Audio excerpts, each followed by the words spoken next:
You just bought your favorite cereal, and the box feels lighter in your hand.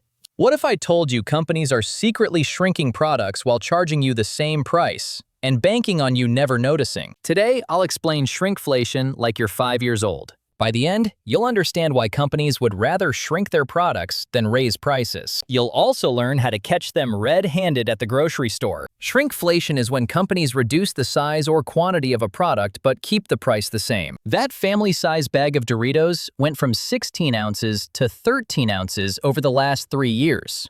Same bright orange bag in the same spot on the shelf, same branding you recognize. Same $4.99 price tag with 20% less chips inside. Gatorade bottles shrunk from 32 ounces to 28 ounces. Charmin toilet paper went from 264 sheets per roll to 244 sheets. Your Hershey's bar used to be 1.6 ounces. Now it's 1.4 ounces. Most people never notice until they're standing in their kitchen wondering why they're already out of paper towels again. So why do companies do this instead of just raising the price?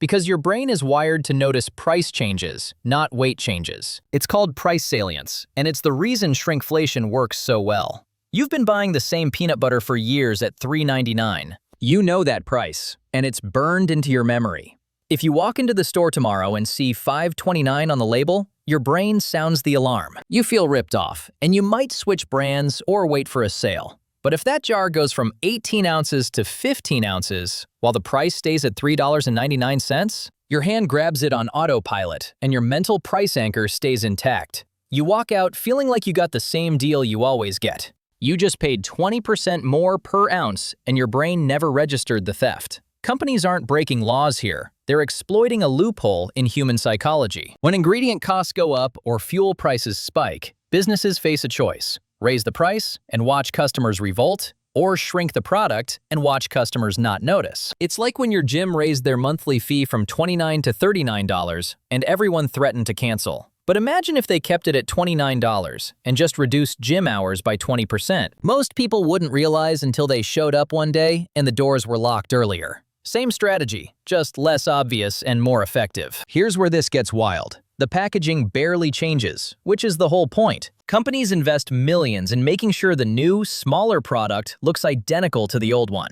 They'll make the bottle taller but narrower to maintain shelf presence. They'll add extra cardboard on the sides of the box so it takes up the same shelf space. They'll increase the size of the logo or add colorful graphics to distract your eye from the shrinking net weight.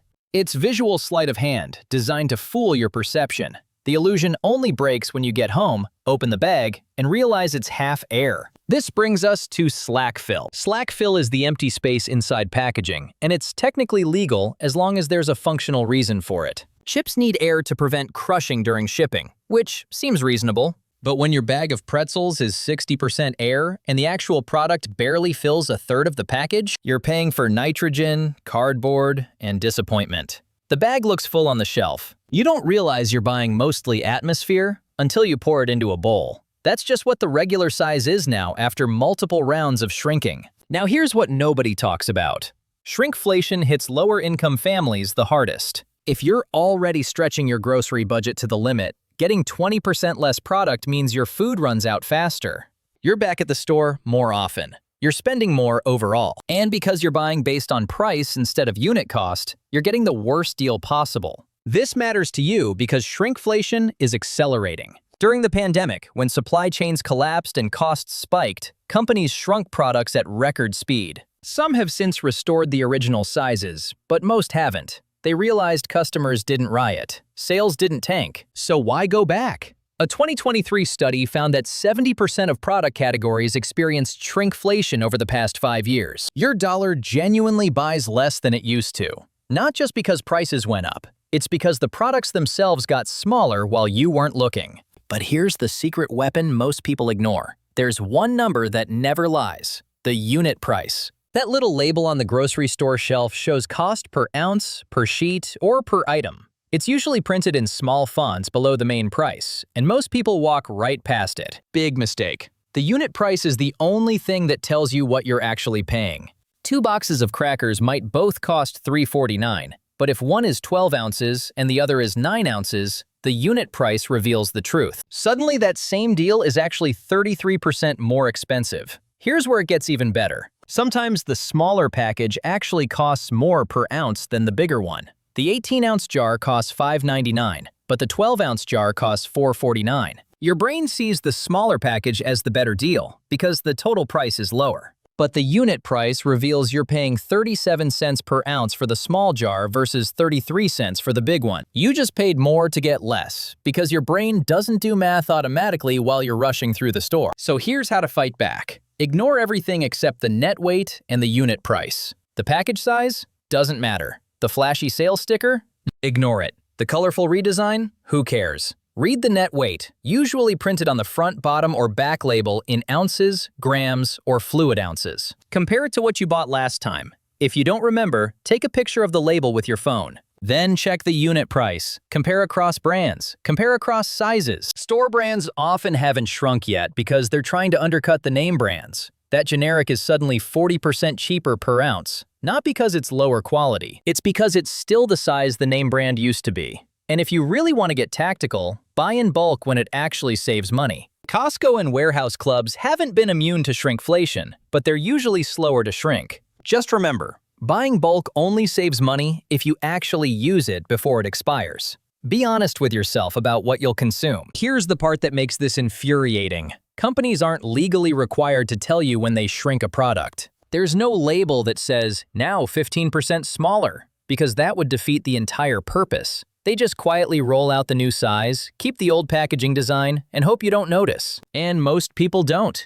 It's not because you're dumb, it's because you're busy. You're working full-time. You're managing a household. You don't have the mental bandwidth to memorize the net weight of every product you buy. Companies know this. They're counting on it. But wait, it gets worse. Some brands are shrinking products and then reintroducing the old size as a premium version at an even higher price. They'll shrink the regular Oreos, wait 6 months, then launch Oreo Family Pack, now with more, at a 30% markup. Except the more is just the original amount you used to get. You're not getting something new. You're being sold the thing you already had, rebranded, and upcharged. The psychology behind this runs even deeper. Researchers call it the just noticeable difference. The minimum amount something must change before you consciously perceive it.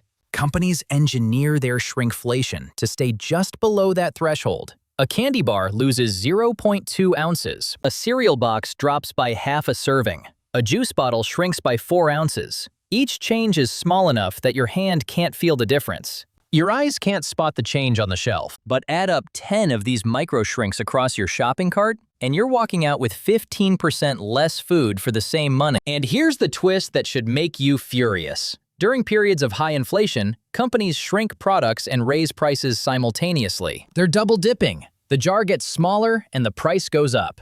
They blame inflation for the price increase, hoping you won't notice the size decrease. It's the corporate equivalent of pickpocketing you while shaking your hand and complaining about how expensive everything is. To recap, shrinkflation is when companies reduce product size but keep the price the same, because your brain notices price changes but not weight changes. Nearly every category has shrunk in the past 5 years. Packaging stays identical to hide the change. And the only defense you have is checking the net weight and comparing unit prices every single time you shop. Ignore the flashy packaging. Ignore the sale signs. The unit price is the only truth teller in the building. So here's the real question. If enough of us start reading labels and switching to brands that don't shrink their products, could we actually force companies to stop this practice? Or have they already won by betting we're all too busy to care?